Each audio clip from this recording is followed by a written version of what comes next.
Moviegoer, l'émission 100% cinéphilie sur Radio Campus Paris. Bienvenue dans Moviegoer, l'émission 100% cinéphilie, votre mensuel d'actualité cinéma un vendredi sur 4 à 19h et rediffusé le lundi à 13h sur Radio Campus Paris avec toute une fine équipe de chroniqueurs. On vous propose de décortiquer le cinéma et plus encore en le connectant avec les autres arts. Quelques recommandations pour votre agenda culturel et surtout une bonne dose de savoir pour cette 5e émission qui lance l'année 2026 de toute beauté. Joyeuse année 2026 à toutes et tous. Au programme ce soir, l'ancien directeur du Reflet Médicis, Jean-Marc Zecry, est notre premier invité de l'année. Pendant plus de 20 ans, il a enchanté la rue Champollion de Paris en mettant en avant des cinémas peu distribués en France. Et donc, le 28 janvier, il est de retour en tant que distributeur avec sa propre structure Night Shift et 3 films de la réalisatrice hongroise Marta Mészáros.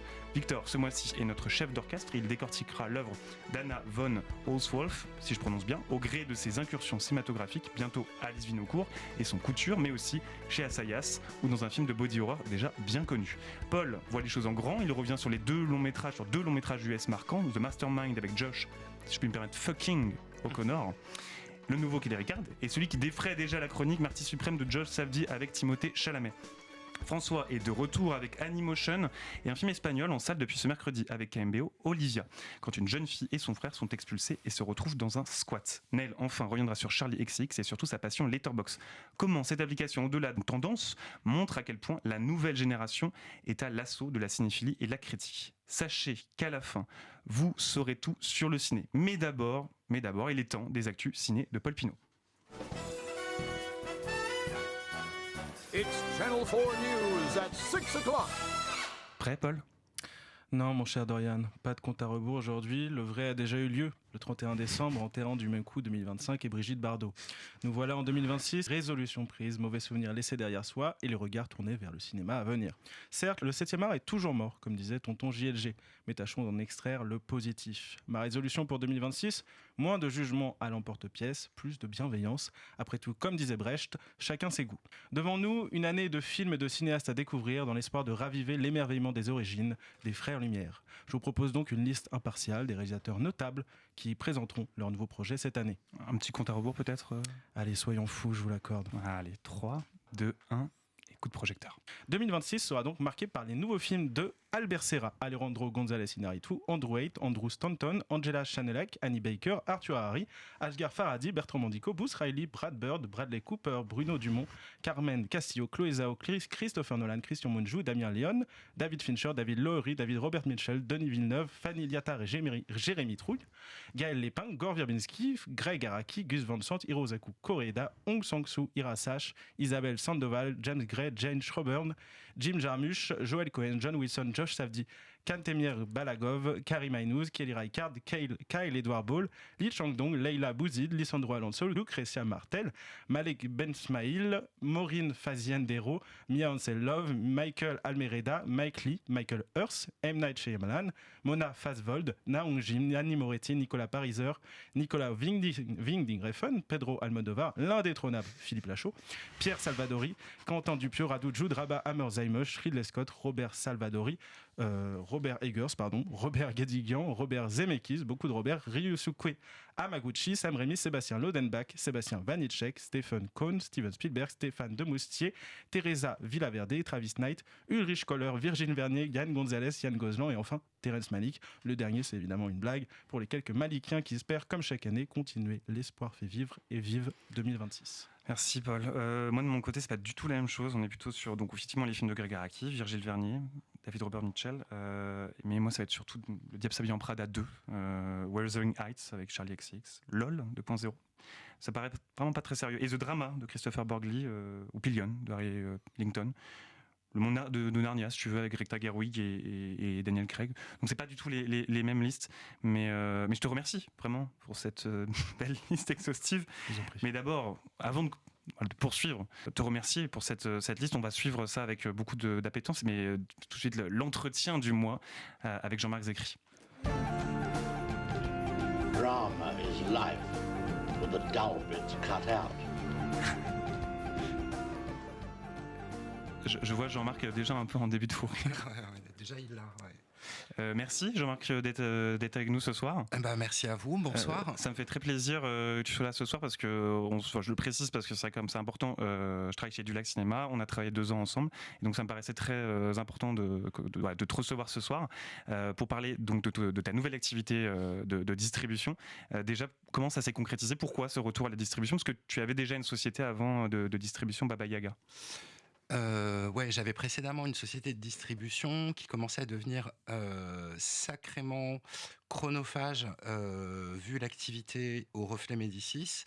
J'ai pu mener de front ces 2 activités d'exploitant de salle et de distributeur pendant longtemps, et puis on va dire que structurellement des choses ont un peu bougé au Reflet, ça rendait impossible de mener de front les 2.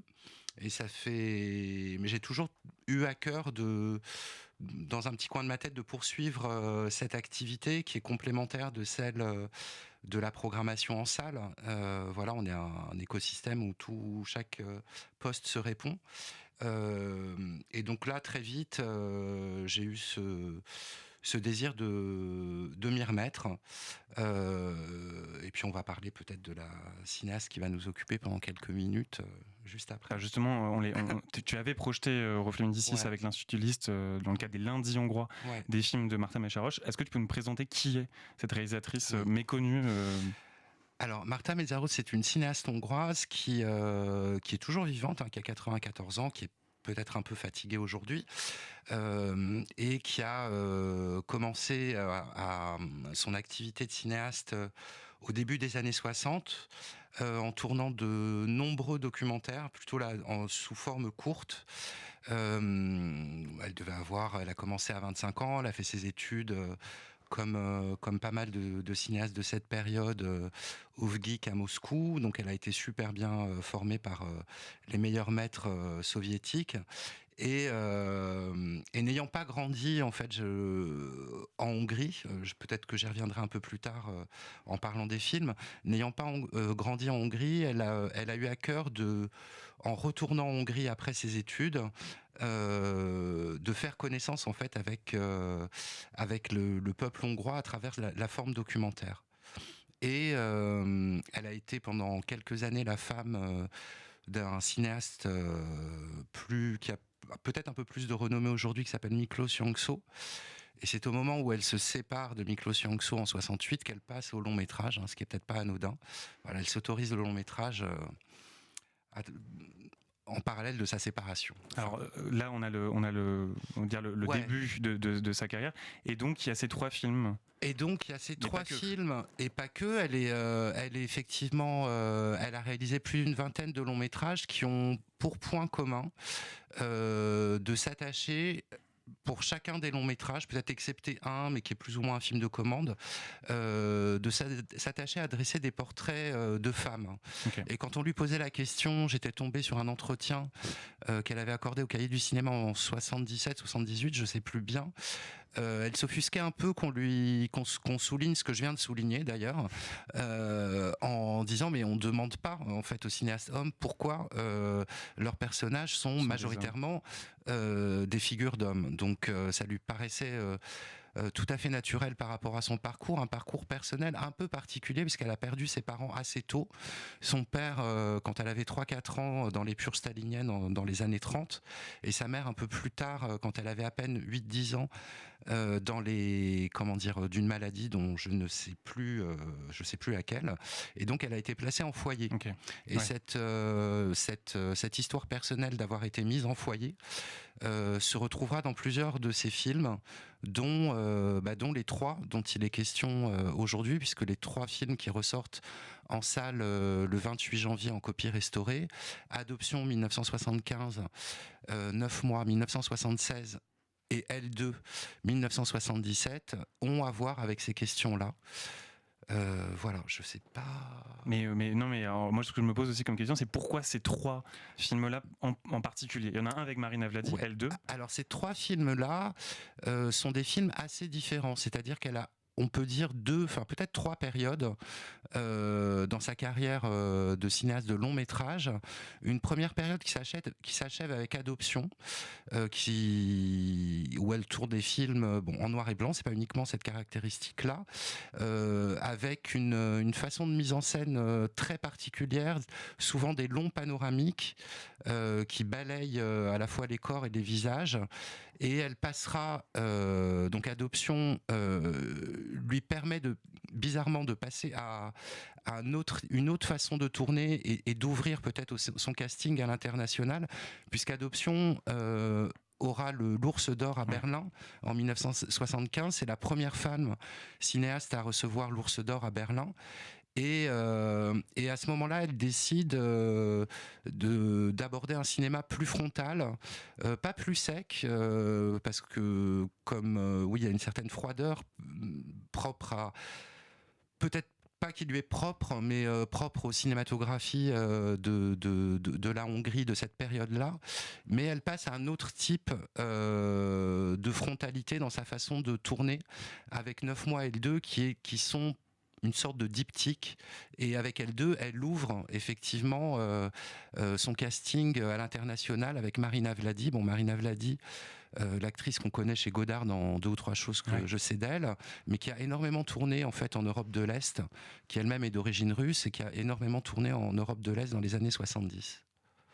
Et moi, la question que je me pose aussi avec ces trois films, c'est comment tu as travaillé, alors c'est peut-être une question plus technique, mais comment tu as travaillé sur cette ressortie avec, par exemple, l'Institut Liszt ou d'autres ? Oui, alors pour cette réédition, j'ai été un peu chanceux, c'est-à-dire que comme c'est une cinéaste qui aujourd'hui n'a pas la même aura qu'au moment de la réalisation de ses films dans les années 70, il fallait trouver des biais pour susciter l'intérêt d'un nouveau public. Donc j'ai proposé assez vite à la Cinémathèque française de monter alors c'est pas une intégrale mais une rétrospective d'ampleur. Ils ont été très partants assez vite. Il y a eu pas mal d'autres rétrospectives en Europe dans les dernières années et puis rien en France. Et donc adossé à la rétrospective à la Cinémathèque française sortent ces 3 films. Et j'ai voulu travailler cette réédition en associant à la fois le travail critique essentiel de revues traditionnelles, mais néanmoins fondamentales dans la pensée du cinéma, comme les Cahiers du cinéma qui ont fait une double page récemment dans le numéro de janvier. Libé, Le Monde, Camille Nevers à Libé va suivre et va écrire quelque chose, Clarisse Fabre aussi, Télérama également. Donc là, on est sur des médias plus traditionnels.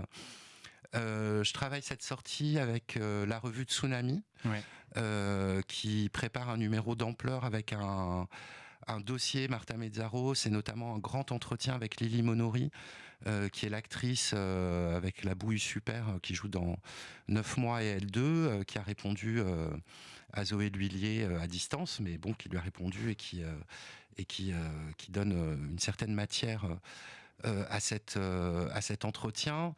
Je me suis rapproché de Super Seven également pour travailler cette sortie. Et voilà. Et j'ai mis dans la boucle une créatrice de contenu que j'aime bien, qui s'appelle Nuage Flottant, que vous connaissez peut-être. Ouais, de nom. Carrément. Qui va et que je remercie et qui va alors je sais pas encore mais je sais qu'elle bosse ardemment là sur au moins 3 vidéos qu'elle postera la semaine prochaine. Et elle accompagnera l'un des films en salle également, comme Super Seven et l'équipe de la revue Tsunami. Après, le collectif 50-50 est également partenaire de cette sortie. Donc les différents et différentes administrateurs administratifs du groupe vont aussi accompagner en région surtout, puisque tout n'est pas polarisé à Paris, notamment Strasbourg, Marseille, j'ai plus toutes les villes en tête, mais va accompagner la sortie en région, ce qui est un peu atypique parce que elles le font pas sur les films de répertoire.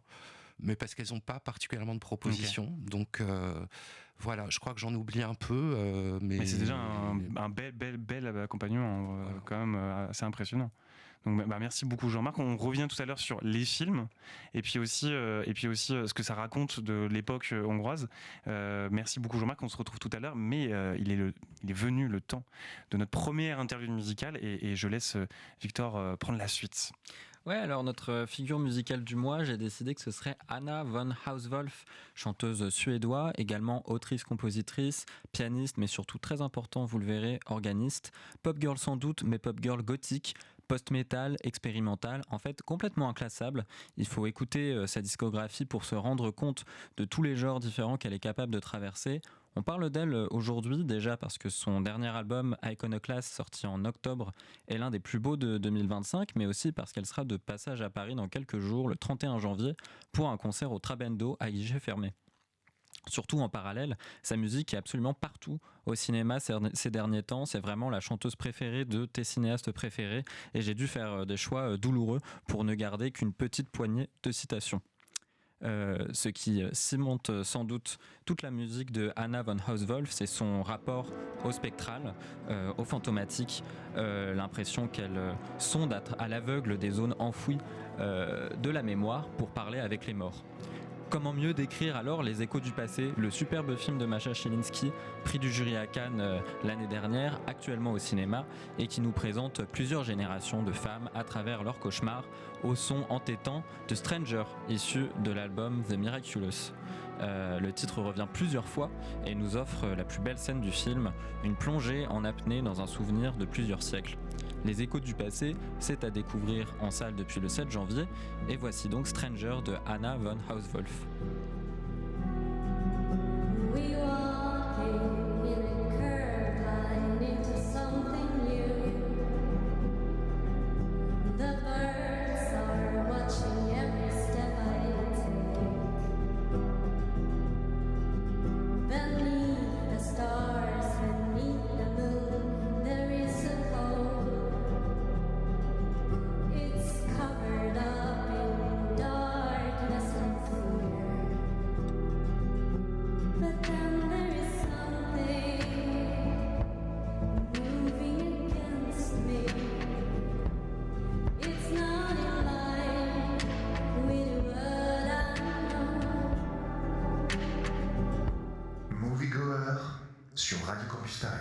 De retour dans Moviegoer. Merci Victor pour cette première interview musicale et on est en 2026 et on en avait parlé l'année dernière.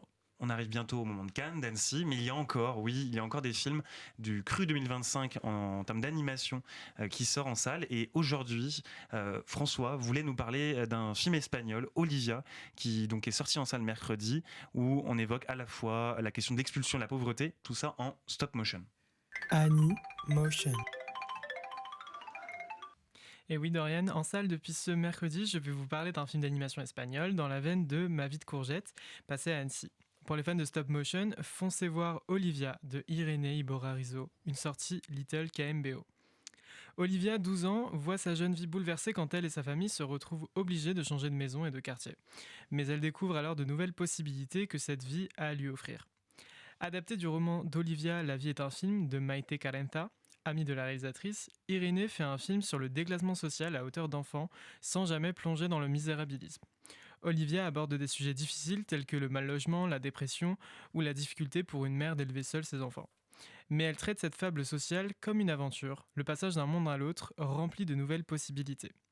Irénée Iborra-Rizzo parvient à évoquer ces thèmes tout en conservant l'imagination comme partie intégrante de la vie de ses enfants malgré les difficultés qu'ils traversent. Elle devient un moyen pour les personnages de mieux s'adapter aux événements, de les affronter. Elle crée une bonne distance pour parler d'un sujet complexe aux enfants et ainsi dédramatiser et déstigmatiser la pauvreté aux adultes. Le film prône également la solidarité et l'importance du collectif. La réalisatrice a traité ce récit d'apprentissage avec la stop motion pour créer cette distance avec le sujet. La pâte à modeler et les couleurs vives donnent alors un côté ludique et chaleureux aux scènes du film et atténuent la teneur du propos. Pour rappel, la stop motion, popularisée par Wallace et Gromit, Wes Anderson ou Tim Burton, c'est une technique d'animation ayant recours à des objets en 3D qui sont en mouvement, une sensation créée par la succession d'images de ces objets. Irénée Iborra-Rizzo, la réalisatrice d'Olivia, dirige d'ailleurs un studio spécialisé dans la stop motion basé à Barcelone. C'est une technique chronophage pour les artistes mais dont les imperfections font sa richesse. Pas besoin de vous rappeler que l'IA est partout et qu'elle est un grand danger pour le secteur de l'animation, en particulier la stop motion, puisque c'est une technique très minutieuse et ce genre de prise de vue est la plus mise en danger par l'intelligence artificielle qui promet une exécution rapide et un rendu lisse des images. La disparition de la stop motion entraînerait la fin de cette magie si chère à l'animation et qui a fait rêver petits et grands. Si je vous en parle, c'est pour rappeler l'importance de cet art et de nos artistes et donc l'importance de les soutenir et donc vous donner une raison de plus pour aller voir ce film finalement. Il est en salle depuis ce mercredi, courez-y. Merci beaucoup François. Donc on note Olivia en salle depuis mercredi et puis on te remercie à chaque fois de parler de cinéma d'animation, de techniques d'animation et puis de films peu distribués en salle. Donc c'est très très important et je pense qu'on essaie de faire l'écho en tout cas dans l'émission, de parler de films qui peuvent être fragiles en salle et qu'il faut absolument soutenir. Jeudi dernier, on était jeudi même il y a 10 jours, c'était TPG, toujours plus gore, le 15 janvier avec une séance où on revenait un petit peu sur l'historique du gore. On l'avait pas fait forcément avant et on avait des invités de circonstance.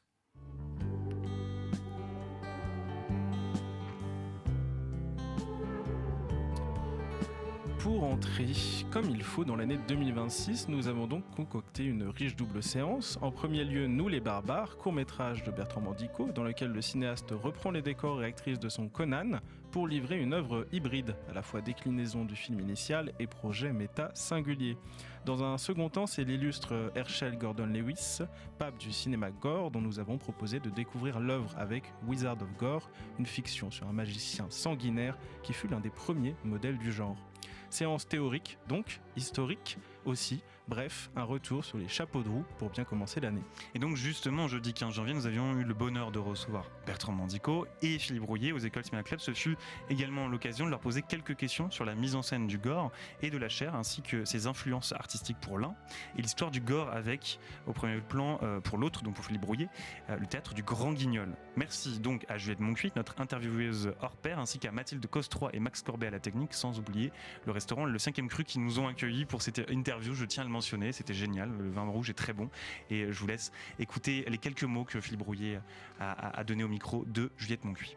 Bonsoir Philippe, merci d'être avec nous. Bonsoir. Pour cette séance inédite de The Wizard of Gore.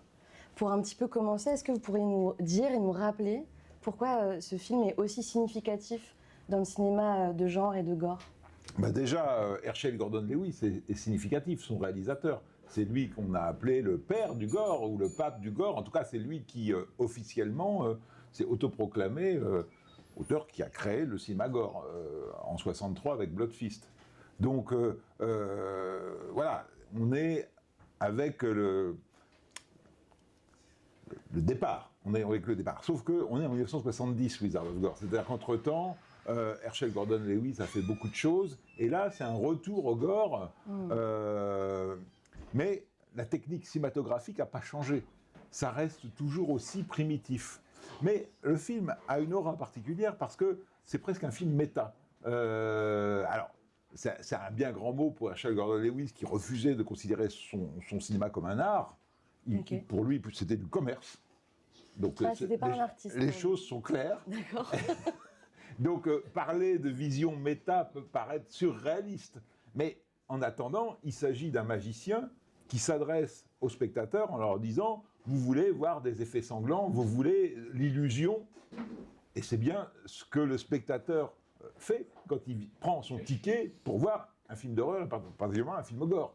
Donc, il y a une sorte de mise en abîme du spectacle et du spectateur à l'intérieur du film. Ce qui lui donne une espèce d'aura, alors que par ailleurs, la mise en scène, quand je vous dis qu'elle est primitive, c'est-à-dire qu'il faut abandonner les critères habituels qu'on a quand on juge un film. C'est-à-dire que, est-ce que l'interprétation est bonne ? Non. Ils sont nuls. Est-ce que les effets spéciaux sont réussis ? Bien sûr que non. Ils sont totalement primitifs. Mais justement, ce côté brut donne quelque chose de particulier. C'est-à-dire qu'il y a quelque chose de fascinant dans le cinéma d'Herschel Gordon Lewis. J'allais dire, c'est pas tellement c'est mauvais, Mais imaginez, d'un niveau de réalisation, c'est du Ed Wood. On en est vraiment là. C'est-à-dire que... et puis, je dirais que c'est presque construit comme un porno. C'est-à-dire que toutes les 10 minutes, vous avez une scène gore où tout d'un coup l'action s'arrête. Si vous les mettez bout à bout, il y en a 5 dans Wizard of Gore, ça a un côté hyper répétitif. Elles se ressemblent, elles sont filmées de la même manière, et entre ces scènes-là, on est dans du remplissage, c'est-à-dire on est sur des gens assis qui causent, et comme c'est pas Shakespeare qui a écrit les dialogues et que c'est pas Sarah Bernhardt qui joue, voilà, ça donne un côté. Et en même temps, le film nous interroge constamment. Qu'est-ce qu'on voit ? Qu'est-ce qu'on voit ? Pourquoi on est là ? Qu'est-ce qui nous intéresse ? Et je dirais qu'avec Herschel Gordon Lewis, on arrive vraiment au cœur de ce qu'est le gore. Et je vous encourage vivement à faire un petit tour rue Chaptal dans le 9e arrondissement de Paris. Vous y sentirez un petit goût de gore. En effet, dans les années 30, avant que le cinéma s'en empare, l'hémoglobine et les tripes étaient de la partie au théâtre avec le grand guignol. Comme son nom l'indique, rien de très choquant ou qui prend aux tripes, mais bien du rire et de l'exagération. Un courant paradoxal du théâtre, mais qui avait, on peut le dire, un grand succès et usé de malice pour attirer un public toujours plus large, notamment grâce aux affiches et au travail des affichistes qui vendaient leurs mérites et les mérites des numéros proposés dans ces pièces de théâtre. Alors bien sûr, âme sensible s'abstenir, car même si toutes ces soirées avaient leur moment de rire, on parle bien de sang, notamment du sang animal, car la rue Chaptal sentait bien le sang, les tripes des animaux morts des abattoirs. Pour le coup, ça avait le mérite de ne pas gâcher. Et dans tout ce marasme, le cinéma pointe le bout de son nez, avec un réalisateur qui décide donc d'amener le grand guignol vers le cinéma, Herschel Gordon Lewis. Un oubli du cinéma, mais considéré, comme le disait Philippe Brouillet, comme le pape du gore. C'est un peu lui, avec The Wizard of Gore et ses films précédents, qui lance l'exagération et le gore, un gore décomplexé, qui rend la réception étonnamment positive. Les spectateuristes aiment voir ça. Ils savent que tout est faux, mais les effets surprennent, questionnent, ils les mettent dans un entre-deux. Est-ce que ce qu'on voit est vrai ? Même s'ils le savent, on peut dire que Gordon Lewis livre une œuvre d'exploitation peu visible de nos jours, et donc je remercie le fonds d'archives de films de genre américain pour cette copie qu'on a projetée le 15 janvier. Avec Wizard of Gore, on suit Montag, le magicien, qui propose donc des soirées de spectacle, des soirées avec des spectacles et plusieurs numéros, sauf que les participantes, bien sûr, ce sont des femmes, on parle d'un cinéaste et d'un cinéma à l'époque misogyne. Après les spectacles, ces fameuses participantes meurent dans d'étranges circonstances. 55 ans après, le film a évidemment vieilli. Ça joue très mal, la mise en scène est très mauvaise, mais est évidemment historiquement important. Car il reprend, on peut le dire, l'accumulation des numéros du Grand Guignol de l'époque, de ces pièces de théâtre, vraiment sur le même système, et on joue avec des techniques de mise à mort un petit peu différentes. On peut y voir, alors si on se tire un peu les cheveux, une préfiguration des pièges de Saw. Le spectateur attend la mort, attend sinon la survie du personnage, mais c'est justement par le procédé ou la fonction du piège dans Saw que la tension se recrée. On s'attend à voir une mort différente, et c'est ça qui nous exalte et nous renouvelle l'attrait de ces pièges et tours de magie en 1970. Là, dans Wizard of Gore, la tension n'est pas celle du montage et de la musique de Saw, mais bien dans l'appréciation du spectateur pour le sang et le couperet qui tombe. On trifouille dans les organes, on rend donc tout ça un peu grand guignolesque, et donc on peut le dire un petit peu quand même, c'est un programme de pure découverte sensorielle. Mais on peut aussi y voir un lien évident avec à la fois le porno, les scènes de porno, avec évidemment à la fois la jouissance, mais aussi avec les comédies musicales telles que Chercheuse d'or de 1933 de Mervyn LeRoy et tous ces films à l'époque qui évoquent les coulisses des comédies musicales. Et à la fin c'est le spectacle grandeur nature que l'on voit filmé cinématographiquement. C'est spectaculaire, c'est grandiose. C'est pas du tout le cas chez Gordon Lewis, qui vraiment use d'une mise en scène très, très mauvaise et très bas de gamme, mais finalement la finalité de ce film et le propos est le même. L'attente n'est pas dans le scénario, mais avant tout dans les numéros. C'est un prétexte. Alors finalement, je vous conseille avant tout de profiter des films de Gordon Lewis et de profiter aussi de ce magnifique coffret qui est sorti chez ESC Films en Blu-ray avec 2000 Maniacs et Orgie sanglante. Ces deux films seront projetés le 16 avril à l'Arlequin dans le cadre de Hurlequin avec Nicolas Martin. On peut le dire, une vraie page historique. Et nous y sommes déjà, oui, à la fin de cette première partie du cycle TPG. On arrive donc à la deuxième partie de ce cycle, de février à juin. On se donne donc le rendez-vous le jeudi 19 février à 20h au Reflet Médicis avec notre grande soirée de la Saint-Valentin. 20 t-shirts ultra collector, une programmation purulente, bien nécrophile, l'avant-première d'Hôtel Acropole de Sarah Lasserie, un court-métrage à découvrir en présence de son équipe. Et on peut le dire, je suis sûr qu'il va vous questionner. Une jeune femme découvre, après la mort de son compagnon, une douloureuse fissure dans son dos. Et juste après, un petit classique pour nous, Nécromantique 2 de Jörg Buttgereit, un réalisateur allemand. Je vous le précise, vous n'êtes pas obligé de voir le premier film pour comprendre le deuxième. Nécrophile, fable romantique, effet visuel garanti pour une séance à 100% dégueulasse et dégoûtante avant qu'on bascule dans le Nutri-Score D en mars et en avril. Moviegoer sur Radio Campus Paris. Et c'est l'heure donc de la deuxième interlude musicale de Victor. Ouais, on continue notre rétrospective Anna von Hauswolf avec Mountain's Crave, issu de l'album Ceremony, parce que c'est le générique de fin de Couture, le nouveau film d'Alice Winocourt à sortir le 18 février prochain. C'est d'ailleurs une longue histoire d'amour entre la musicienne suédoise et la cinéaste française, qui citait déjà plusieurs titres dans Revoir Paris, son film précédent. Et donc dans ce nouvel opus, Winocourt a d'ailleurs confié une partie de la composition originale à von Hauswolf et son producteur de toujours, Philippe Leymann. Décidément, ils savent tout faire. Dans Couture, on suit les destins croisés de plusieurs personnages féminins dans l'univers impitoyable de la mode. Parmi elles, Angelina Jolie, qui incarne une réalisatrice de films d'horreur, qui apprend en plein tournage qu'elle est malade d'un cancer du sein. L'objet du film, c'est le rapport entre la fragilité de la vie et sa vanité, entre le plaisir de l'esthète et son évanescence. Et pendant ce temps-là, Anna nous chante, je la cite, « La douleur s'est changée en pluie, s'apaisera-t-elle un jour? Autant que l'on sache, on s'embourbe, va-t-on sombrer ?» Un programme joyeux, mais qui vaut le détour. Couture, c'est au cinéma le 18 février et vous écoutez Mountain's Crave de Anna von Hauswolf.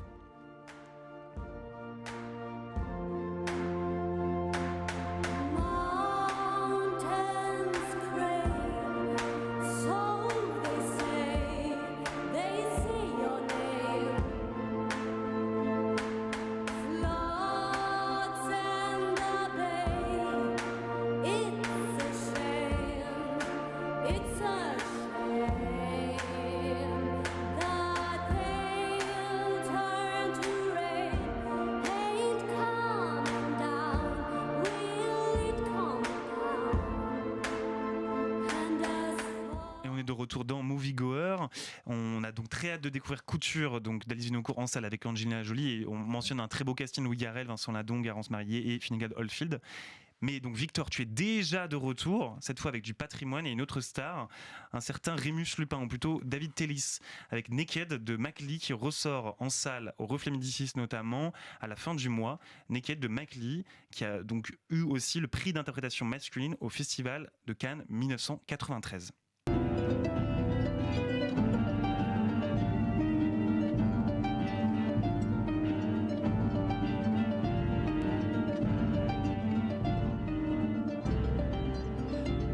Jours à peine, le 28 janvier, Potemkin Film ressort Naked de Mike Leigh dans une très belle version restaurée en 4K, 33 ans après sa sortie. Mike Leigh, c'est bien sûr le cinéaste britannique derrière Secret et mensonge, la Palme d'Or 96, et plus récemment le colérique et crépusculaire Deux Sœurs, qui est donc sorti l'année dernière.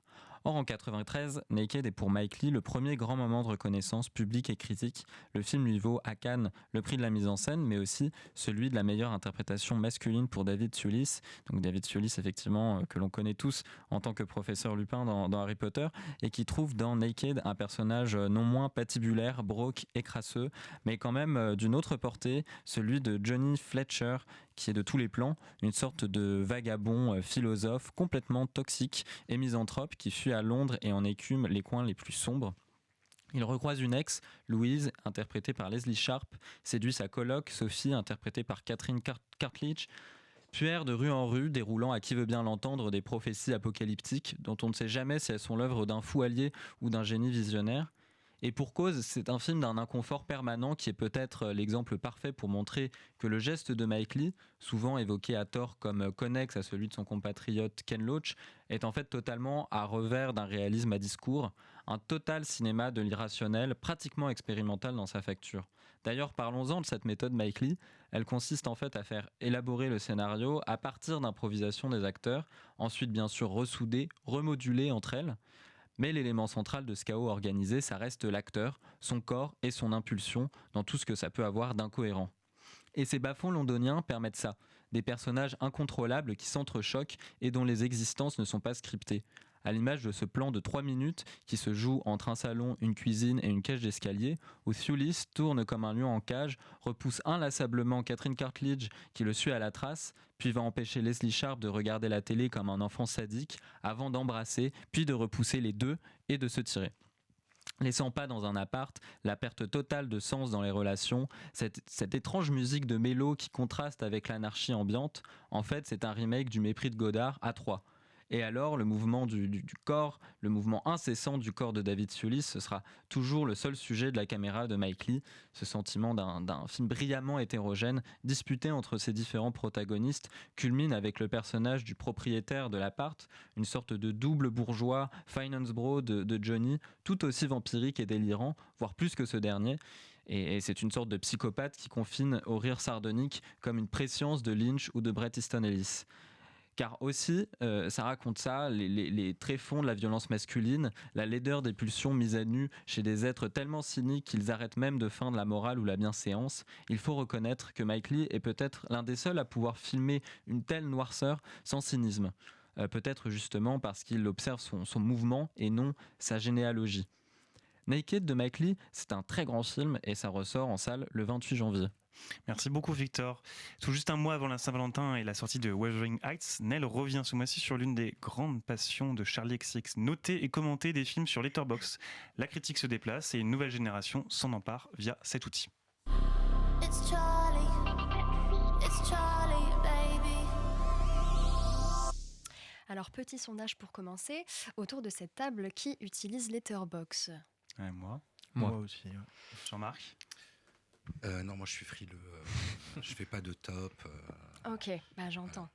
Alors pour celles et ceux qui n'en auraient pas entendu parler, Letterboxd est un réseau social dédié au cinéma qui permet à ses utilisateurs et ses utilisatrices de cataloguer les films vus, de les noter et même de rédiger un commentaire plus ou moins long. Lancé en octobre 2011 et confidentiel il y a encore 5 ans, Letterboxd compte aujourd'hui 18 millions d'adeptes à travers le monde. Le réseau a vite remplacé les autres repères de cinéphiles à l'image d'Allociné ou Sens Critique, la France étant le 2e pays non anglophone à utiliser le plus la plateforme. Son succès tient sûrement à son utilisation intuitive, mais ce qui est remarquable par rapport aux autres, c'est qu'en plus des anonymes, il est fréquent de rencontrer sur la plateforme des stars en tout genre qui n'hésitent pas à partager leur passion pour le cinéma. C'est notamment le cas de Charlie XCX, très présente sur la plateforme. La pop star place ainsi sa cinéphilie comme vitrine de ses goûts et obsessions, tout en liant une complicité nouvelle avec ses fans. Elle note les films qui la marquent et opte pour une cinéphilie décomplexée, qui s'expose fièrement et qui se fiche d'être considérée comme légitime ou non. Elle rédige même parfois une petite critique à l'image de ses mots à propos du film Alucarda de Juan López Moctezuma, je cite « sexy as hell ». Mais aujourd'hui, ce n'est pas vraiment de Charlie dont j'ai envie de vous parler, mais bien de la critique de cinéma et de la façon dont certaines plateformes à l'image de Letterboxd participent à sa métamorphose ou plutôt son prolongement. La critique cinématographique connaît aujourd'hui une crise majeure. En effet, l'avènement d'Internet et de la critique en ligne a progressivement fait perdre à la critique papier son lectorat. Mais ce premier phénomène qui pourrait simplement permettre à la critique de se renouveler tout en touchant un public plus varié est accentué par l'activité des grands studios qui souhaitent monopoliser l'industrie. Leur stratégie est claire, contourner les médias traditionnels pour s'adresser directement au public en évitant ainsi les avis mitigés ou négatifs de la part des professionnels, alors même que les sommes investies pour la promotion des films sont toujours plus importantes. Ainsi, les critiques étoffées et argumentées sont progressivement remplacées par des interviews, portraits ou entretiens. Théorie Beton, critique pour les inrecuptibles, en vient même à dire que l'interview tue la critique. Les studios favorisent ainsi les discours complaisants et lissés au détriment de textes argumentés et distanciés. Cet effacement de la médiation au profit de la commercialisation influence grandement la production cinématographique, puisque selon le syndicat français de la critique de cinéma, l'autre ennemi qui guette tout art et la mission de la critique et de l'en prémunir est l'uniformisation. Si nous laissons faire, c'est toute la diversité du cinéma qui en pâtira. Les films deviendront des produits standardisés destinés à satisfaire les attentes d'un public infantilisé. Et cette fois, selon la critique Myriam Azizi, tout changement s'accompagne de points positifs et négatifs.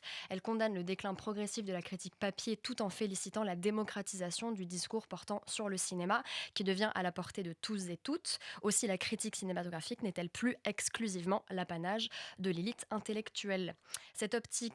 Dans cette cette optique, la popularité des plateformes telles que Letterboxd peut donner un souffle nouveau à la critique cinématographique. L'émergence de médias regroupant des millions de passionnés anonymes prouve non seulement que les avis argumentés, contextualisés et parfois documentés sont importants pour les spectateurs et spectatrices et dénote une volonté de poursuivre l'exercice critique.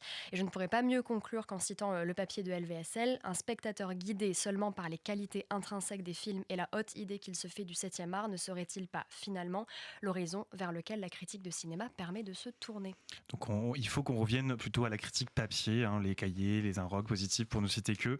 En tout cas, si on peut un jour log nos petites critiques et chroniques Moviegoer, moi je te donne 5 sur 5, Nel. Merci. Mais on va éviter de nous noter. Mais pour l'instant, c'est l'heure de la 3e interlude musicale de Victor. Je te laisse prendre la suite. On parlait tout à l'heure de la musique d'Anna von Hauswolf comme d'un endroit de contact avec l'au-delà. Alors, quoi de mieux que l'histoire de fantômes par excellence pour la citer? Je parle de Personal Shopper, le film le plus bergmanien de notre cinéaste le plus bergmanien, Olivier Assayas, qui a obtenu le prix de la mise en scène à Cannes en 2016. On y suit Kristen Stewart en deuil d'un frère jumeau, poursuivi par d'étranges entités qui lui envoient beaucoup de SMS. Et alors qu'elle arpente Paris, puis Londres en tant que, vous l'avez compris, personal shopper pour une mannequin richissime, le mystère laisse place à la paranoïa jusqu'à une fin que je ne vous révèle évidemment pas, mais qui rebat toutes les cartes de ce que l'on croyait comprendre du film. Assayas nous laisse donc sur Track of Time, un titre du tout premier album d'Anna von Hauswolf, Singing from the Grave. Tout est déjà dit, je vous laisse écouter ça.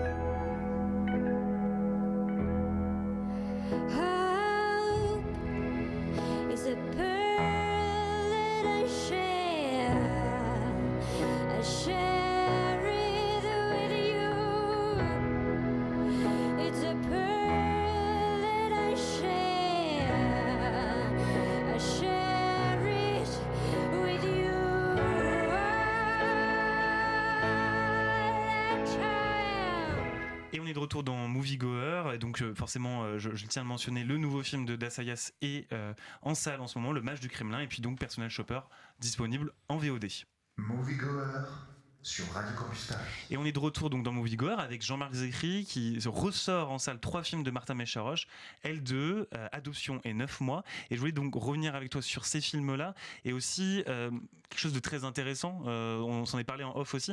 Est-ce qu'on peut considérer, et en quoi on peut considérer dans ces films, dans les 3 films en question et dans la filmographie de Martin Mecharoche, qu'elle est féministe et que les thématiques qui sont évoquées, l'émancipation des femmes, la conjugalité un peu complexe et conflictuelle, qu'est-ce qui peut faire dire ça? Alors bizarrement, je suis pas le mieux placé pour parler de féminisme. C'est vrai que la question est un peu paradoxale. Un peu paradoxale. Mais néanmoins, assez vite, et notamment avec le film Adoption, elle va se rapprocher des cercles féministes français. Ouais. Je peux pas vous donner un état des lieux du féminisme ou du supposé féminisme en Hongrie dans ces années-là, si ce n'est qu'il y a, et on le voit dans les films, une présence à égalité dans le travail des hommes et des femmes.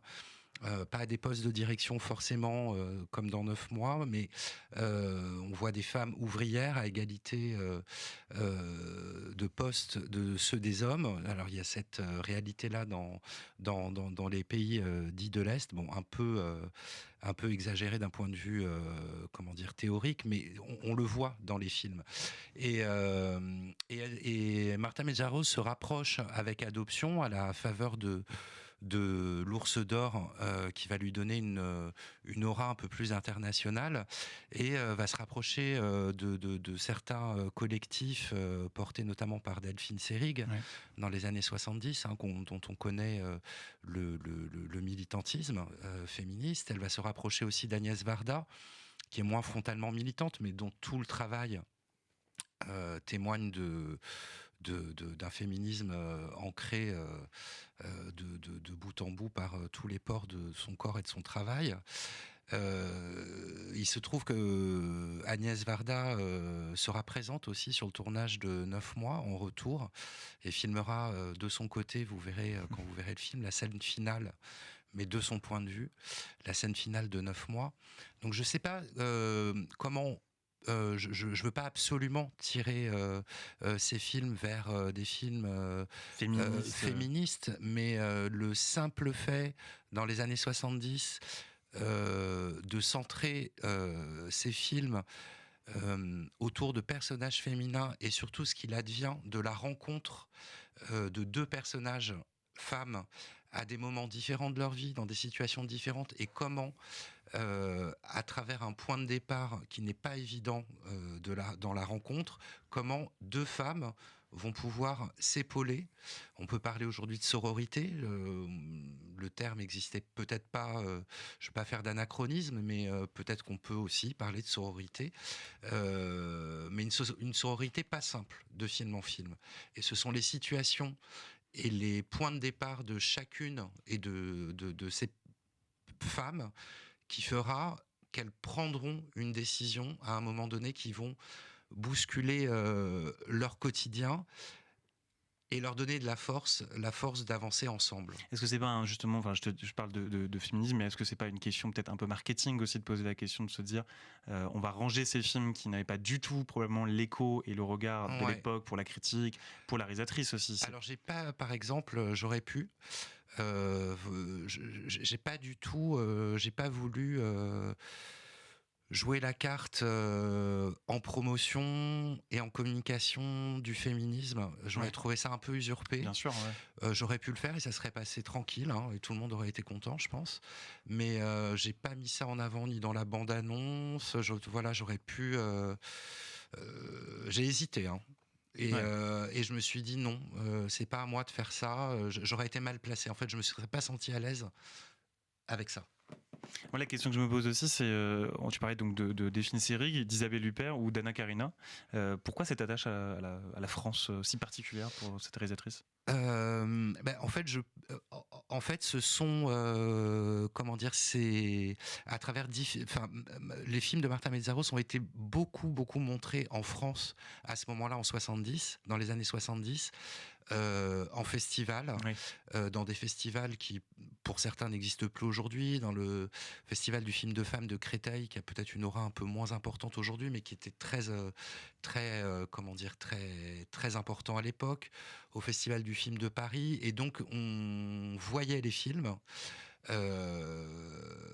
Et elle était très présente physiquement en France, ouais. Et donc elle avait énormément de contacts avec le milieu du cinéma français, et naturellement par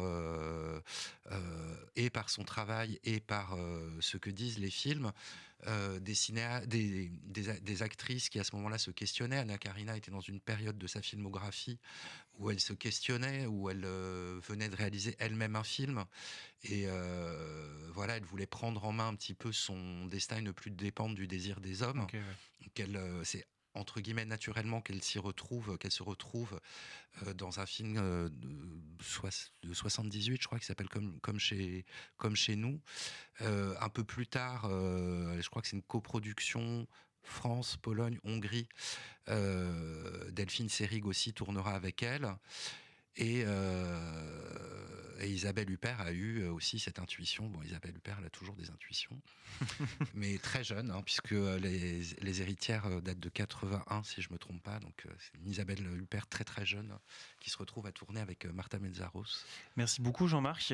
Donc, pour rappel, L2, Adoption, 9 mois, il ressort en salle en version restaurée au Grand Action à Paris, et on est très content, et dans toute la France, hein, je le précise. C'est vrai que là, on fait un peu aussi l'émission parisienne, on mentionne que le Grand Action, mais voilà, ils ressortent en salle. Vraiment, foncez voir ces films sont absolument magnifiques. Peut-être que tu as un dernier mot.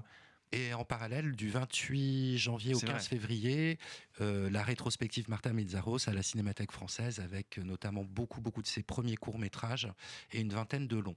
Et c'est l'heure de notre dernière interlude musicale avec Victor. Ouais. C'est le dernier de ces interludes musicaux consacrés à Anna von Hauswolf au cinéma.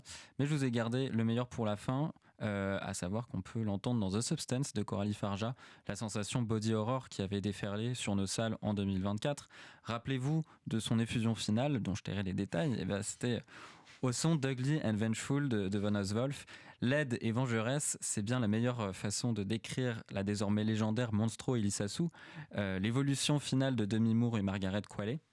C'est aussi, à mon sens, un des morceaux les plus iconiques de la chanteuse allemande, une longue plage de 16 minutes qui commence en trance méditative et s'aventure dans du gros métal gothique. Tout l'album dont il est issu, Dead Magic, est à la fois son plus sombre et son plus fou, fort de seulement 5 tracks, toutes un peu mutantes et pas loin de la sorcellerie. Bien évidemment, c'est son passage le plus tapageur que Coralie Farja utilise dans The Substance, et je vous laisse en compagnie d'Ugly and Vengeful d'Anna von Hauswolf.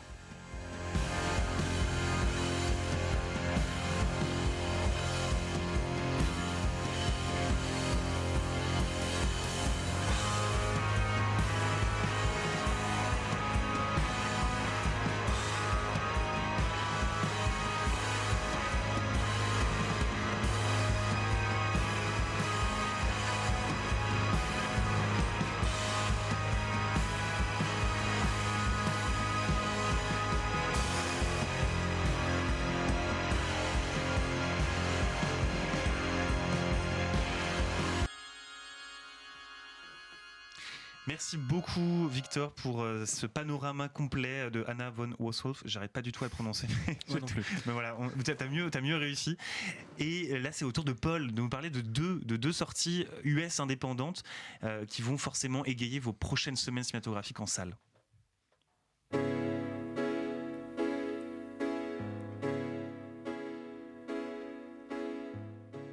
Everybody's got to learn sometimes, ou tout le monde doit apprendre un jour, si on se plaît à une traduction littérale.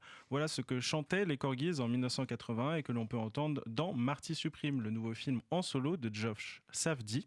Un mantra que l'on aimerait répéter autant à Marty Mauser, le joueur de ping-pong opportuniste et hystérique campé par Timothée Chalamet, qu'à James Blaine Mooney, le père de famille égoïste et cambrioleur du dimanche, incarné par Josh O'Connor dans The Mastermind de Kelly Reichardt. Au sein de ce diptyque américain officieux, deux énergies naviguent. Chez Safdie, on éructe, on bouge, on sue, on parle vite lorsqu'on ne crie pas. En bref, on occupe l'espace visuel et sonore, quitte à le vampiriser. Chez Reichardt, pas d'hystérie. On complote pauvrement dans la cave de sa petite maison, on repère silencieusement les couloirs du musée que l'on cherche à cambrioler, puis dans la seconde moitié du film, on déambule sans but et sans envie dans des décors de western évidés. Le plan large n'a que peu, voire pas, de place dans l'horizon cassavétien de Marty Supreme. C'est le visage de Chalamet qui y règne en maître, mais aussi celui des autres interprètes, professionnels comme amateurs, auxquels le film parvient toujours à offrir une place, un regard émouvant, un détail touchant, voire même un récit à part entière lorsqu'un rescapé de la Shoah prend par exemple possession du film pendant une petite minute. The Mastermind évolue quant à lui sur un horizon plus fordien, des plans plus larges du film de Reichardt émergent surtout des silhouettes, celle de Josh O'Connor évidemment, celle d'Alana Haim et de ses deux enfants, une famille éternellement déçue par le père absent du film, mais aussi celle de simples figurants à travers lesquels le film fait passer une triste ironie sur le sort de son protagoniste, comme de l'Amérique plus généralement. Séparés par la forme, ces anti-héros se retrouvent donc sous l'ombre d'un individualisme maladif et contrarié. Tous deux souhaitent fuir la communauté, cette vieille chimère américaine, mais leur intérêt est pourtant nourri par cette dernière. Sans autrui, personne à qui emprunter ou voler de l'argent pour Marty, et personne pour garder les enfants le jour du braquage pour James. Sous la simplicité d'apparence, l'individualisme filmé ici est donc politique. Il est la mise en crise d'un système capitalisme déjà, mais aussi d'une forme de masculinité toujours actuelle. Ces deux jeunes adultes sont tous deux assez symptomatiques d'un prétendu apolitisme. L'un instrumentalise l'histoire en se faisant passer pour une victime de la Seconde Guerre mondiale sans même l'avoir vécue. L'autre ignore cette même histoire en regardant le Vietnam comme un spectacle lointain. Tous deux sont pourtant les réceptacles d'un privilège blanc et masculin, brandi consciemment ou non face aux véritables opprimés. Ce privilège et cet individualisme ne sont pas seulement ancrés dans les années 50 et 70, période auxquelles se rattachent respectivement Marty Supreme et The Mastermind, mais s'inscrivent également dans le contemporain, ayant érigé l'auto-entreprise et le chacun pour soi en valeur presque cardinale. Le vertige du plan final de Marty Supreme se situe précisément là. L'enfant d'hier est peut-être devenu l'individualiste d'aujourd'hui. Moviegoer sur Radio Campus Paris. Merci beaucoup Paul, et je tiens à mentionner aussi la rétrospective consacrée aux frères Safdie qui aura lieu dès le 11 février au Reflet Médicis avec notamment une copie restaurée, pas vraiment restaurée, mais quand même une copie restaurée de Lenny and the Kids, l'un de leurs premiers films, donc avec du Lac Distribution.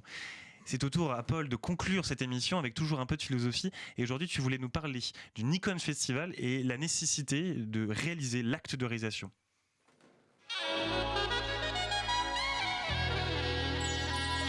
L'instant Filmosophie.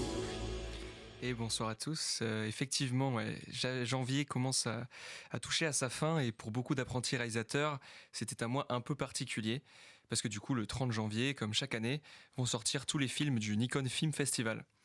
Ce festival, c'est des milliers de courts-métrages de 2 minutes 20 chacun. Et derrière chacune de ces 2 minutes, c'est parfois des mois de travail, de doutes, de nuits trop courtes, plans ratés, refaits, ou des discussions interminables sur un montage ou juste une musique.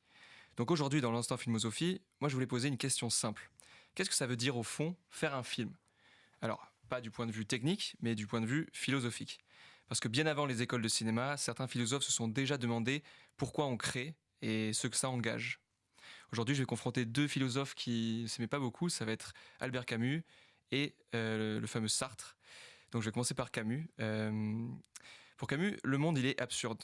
Je l'avais déjà dit dans une ancienne rubrique, donc c'est-à-dire qu'il ne promet rien, ni sens garanti, de reconnaissance assurée ou de récompense à la fin du chemin. On agit, on espère, on s'investit avec le monde qui reste silencieux autour de nous. Donc dans ce contexte, créer n'a rien d'évident. Mais pourtant, Camus dit que l'art est une réponse possible à l'absurde, car créer, ce n'est pas croire que ça va marcher, c'est juste refuser de se taire face à ce vide. C'est produire du sens là où il n'y en a pas, sans se raconter d'histoire. Donc faire un film, et surtout un court-métrage de festival, c'est exactement ça. C'est des mois de travail sans aucune garantie. Pas sûr d'être sélectionné, d'être vu ou même compris, et pourtant, des milliers le font quand même. Camus appellerait ça une révolte lucide. Pas spectaculaire, héroïque, mais obstinée. C'est créer malgré tout. Et Jean-Paul Sartre viendrait compléter ce tableau. Car pour lui, créer n'est jamais neutre. Chaque choix engage, même les plus petits. Un plan, déjà, c'est un point de vue. Un cadrage, c'est décider ce qui compte et ce qui ne compte pas. C'est, avec le montage, une manière aussi d'organiser le réel. Donc faire un film, c'est pas seulement raconter une histoire, c'est assumer un regard. Dire, voilà ce que je choisis de montrer du monde et voilà ce que je décide de laisser hors champ. Chez Sartre, on ne peut pas se cacher derrière la caméra. Créer, c'est prendre position. Et donc être réalisateur, c'est accepter cette responsabilité de ce que l'on fait exister à l'écran, même du coup à petite échelle. Et donc pour finir, il y a une voix qui n'est pas celle d'un philosophe au sens strict, mais qui dit peut-être la chose la plus juste sur la création à mon sens. C'est donc dans la première lettre à un jeune poète de Rainer Maria Rilke, il écrit « Entrez en vous-même, examinez le fond de votre cœur, demandez-vous à l'heure la plus silencieuse de votre nuit, dois-je écrire ? Et si vous pouvez répondre à cette question par un oui simple et profond, alors construisez votre vie selon cette nécessité. Aujourd'hui, on pourrait simplement remplacer un mot. Demandez-vous, dois-je faire un film ? Pas est-ce que ça va marcher, pas est-ce que quelqu'un va le voir, mais est-ce que je peux faire autrement ? Et si la réponse est non, alors peut-être que faire un film n'est plus un choix, mais une nécessité intérieure. Donc, à tous ceux dont le film sortira le 30 janvier, quoi qu'il arrive ensuite, vous aurez déjà fait l'essentiel. Vous aurez répondu à quelque chose de plus fort que vous, et bravo pour ça. Et j'ai d'ailleurs le mien qui sortira. Il s'appelle Papillon de nuit, voilà, je fais mon auto-promo. Petit peu auto-promo, t'as bien raison. Merci Paul. Et merci à toutes et tous de nous avoir écoutés pour ce 5e épisode. On se retrouve toutes les 4 semaines, le vendredi à 19h et en rediffusion, le lundi à 13h pour Moviegoer, l'émission qui décrypte le cinéma et plus encore sous toutes ses coutures. Et c'était surtout la première de 2026, encore une bonne et joyeuse année à toutes et tous. Merci infiniment à toutes les équipes de Radio Campus Paris pour leur soutien, leurs précieux conseils et leur accueil tous les mois. Merci Philippe Fischer, chargé d'antenne. Merci Antoine Gilbert, notre réalisateur. Merci à notre invité Jean-Marc Zecri, venu parler de la rétrospective consacrée à Martha Medjaros, avec 3 films que l'on vous conseille vivement. Avec sa nouvelle structure Night Shift Film, vous retrouverez ces films en salle dès le 28 janvier, notamment au Grand Action et dans plusieurs salles en France. Et merci à toute l'équipe des chroniqueurs et chroniqueuses, François Ilias Gaboret, Victor Lepesant, Paul Lanus, Nel Texera, moi-même, Paul Pinot, et notre illustre présentateur qu'on ne présente plus, Dorian Périgua. En attendant le retour de Moviegoer le vendredi 20 février, n'oubliez pas, l'art ne se vit pas seulement, il s'écoute. Merci Paul, merci à tous.